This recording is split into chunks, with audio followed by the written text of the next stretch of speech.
Hey guys, just a real quick update. As you can see, I've gotten the car up on jack stands.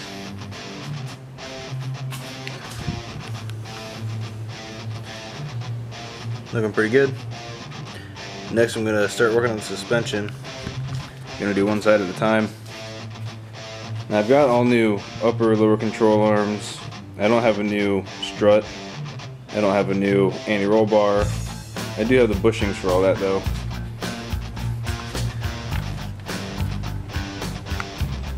See how grimy they are from all the years. I did pick up an extra bushing for each side of the center link right there. One for that side, one for the other side. I didn't bother buying new ones because, I mean, the steering doesn't seem sloppy or anything of that nature. I just figured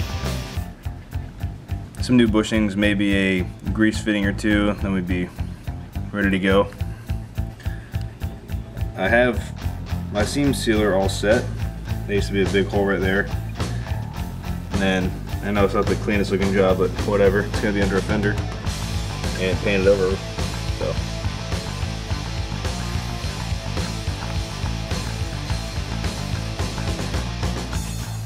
It's coming along. It's almost hard enough to primer over, and then just gonna black paint over it.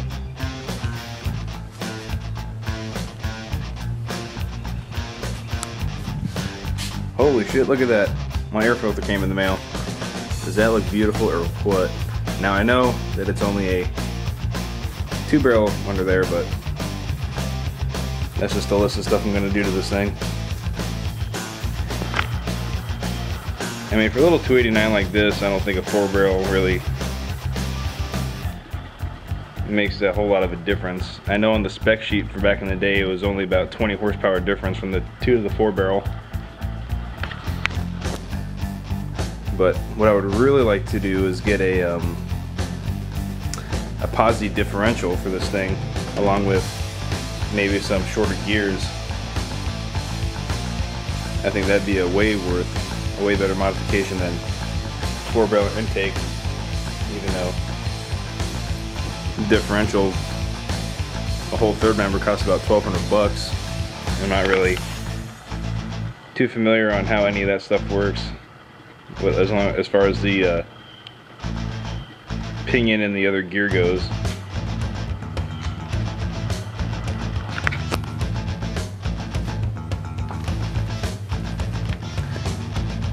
Might need some new dust caps. These keep kind of popping off a little bit. Here's the other side.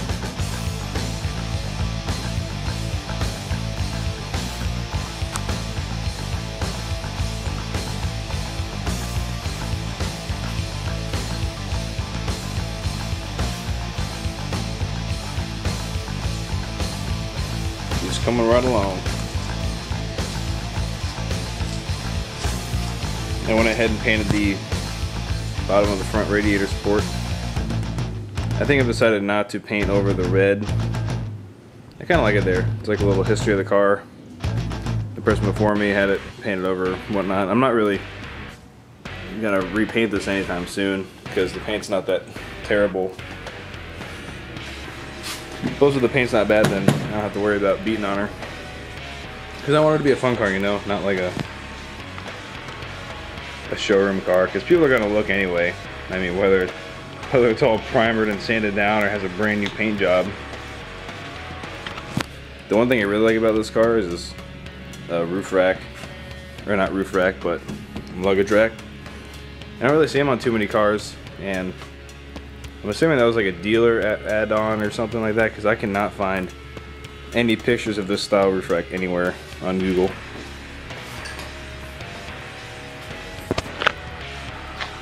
I'm sorry if you can hear my breathing in this, guys, because it's still springtime and pollen, and now we're even getting rain and it's more humid, so yep. Welcome to Florida. It's been raining all week. About to start having to mow my grass every other day here soon.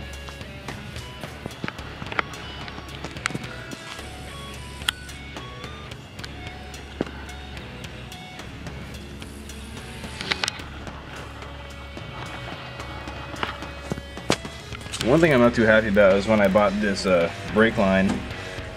I bought the new brake line holder kit for it, and this is the 3/8 brake line. I went with the bigger brake line because I was stupid and I thought, oh, bigger brake line, gas line. My apologies. It's like, oh, bigger gas line, more fuel into the carburetor, more power. No, that's not right at all. 3/8 like a racing car gas. So I guess if I ever like soup this engine up, which probably never will happen, then I'll need it. But just go with 5/16, so that way all your clips and stuff work. In the kit they gave me a self-tapping screw that I screwed into the body, and then it stripped itself out, so I'm gonna have to try and fix that somehow. But besides that, that's all that's been going on, guys. One other thing is that, I know I mentioned this in the last video, but there you can see the headers. I ported the inside of them, and then I also shaved off that middle part. And once I did that, it was still perfectly straight. I'm assuming that it's just one piece across there just for manufacturing ease and cost, because the more expensive Mac headers are like $350 for raw steel. Well, they're probably way better fit than these, but those, they have the support columns cut out of the middle like that, which make it a lot easier. So now you can bring your headers from the bottom up into your spark plugs instead of having to rock them over. Plus with that support there and the way to design these, it was impossible to change half your spark plugs, so you'd have to remove your whole exhaust system and everything just to get your spark plugs out. Yeah, I'll pass on that. But that's about it, guys. Just come right along.